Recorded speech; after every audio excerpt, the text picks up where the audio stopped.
Hey,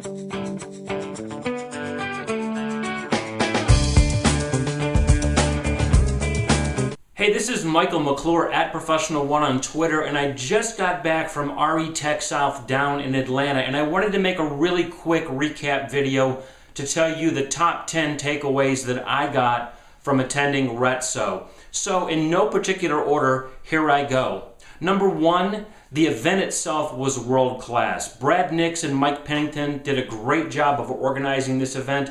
The facility, the Gwinnett Center, was absolutely state-of-the-art, world class. I was totally surprised at how nice everything was. The location was simply extraordinary, and the event even more so. Great job, Brad and Mike. Point two, Jeff Turner at ResPrez on Twitter, as you'll know him, was a great host and MC. I've never had the pleasure of meeting Jeff or seeing him speak before, and I got a chance to do both for the first time. And I have to tell you that if I were organizing an event, he'd be my first choice to lead it because he simply did an extraordinary job. Also, just a hell of a nice guy. Jeff, thank you so much for taking time to talk to me for a few minutes. Point three, Rob Hahn wrote a great recap post. I'm including a link right here. Rob actually beat me to the point.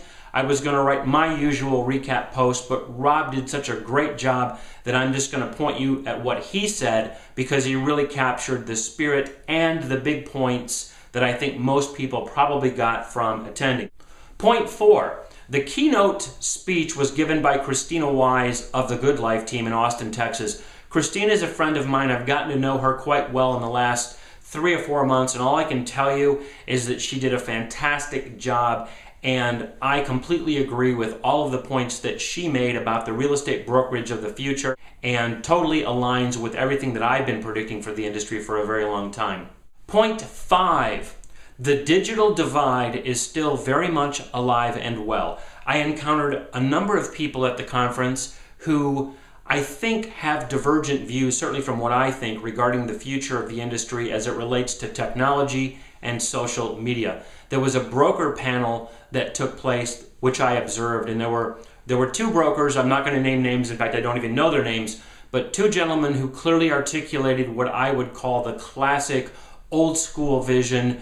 Anytime someone drops the "it's all about the belly to belly" line, which one gentleman did, you know that there's some disjunct between those of us on one side of this equation and those sort of stuck back in what I'll call the old paradigm. So that was a big takeaway for me, that the digital divide is still very real. Point six is that technology sure makes the world small, doesn't it? While I was giving my presentation at RETSO, it was being live Ustreamed by my good friend Chris Smith. You'll know him as at TechSavvyAgent. And at one point, a gentleman sent out a tweet, which I'm including right now. He was located in Johannesburg, South Africa, watching me in Atlanta include a video clip from Matthew Shadbold of the Corcoran Group based in New York. So we had South Africa watching a guy from Detroit in Atlanta include a video clip of somebody in New York. I thought that was pretty cool and just sort of a little reminder of how technology is reshaping our world and our ability to connect with people anywhere, anytime. Point seven, as I've written about many times in my blog at p1fran.com, these events are great because it's like meeting old friends for the first time. And there were too many people that I ran into to mention in this short video, but you know who you are. And I met a number of new people, new to me in real life, old to me because of social media, and just reinforced over and over how social media really does bridge the gap and allow us to create real, legitimate relationships which get confirmed when we run into those people in real life. Point eight, in addition to meeting old friends for the first time, as I noted in my prior point, there's what I'll call the back channel, or all the conversations that go on behind the scenes. And when you have access to people like Chris Smith and Christina Wise and Jay Thompson and Gaylord DeWald and Jeff Turner and Matt Dollinger and countless others that I'm failing to mention, it's really an awesome opportunity to connect with the thought leaders that are driving our industry, and just to have a chance to sit down with them and have a drink. It's invaluable. Point nine, I just want to give a round of applause to one of the specific points that Rob Hahn made in his blog post, which he called a hug is worth 1,000 tweets. He really is right that meeting people face to face can completely alter a perspective you may have formed even over the course of 1,000 tweets. Point 10, I left too soon. Unfortunately, my schedule was jammed, as it always seems to be, and I had to leave before the event ended.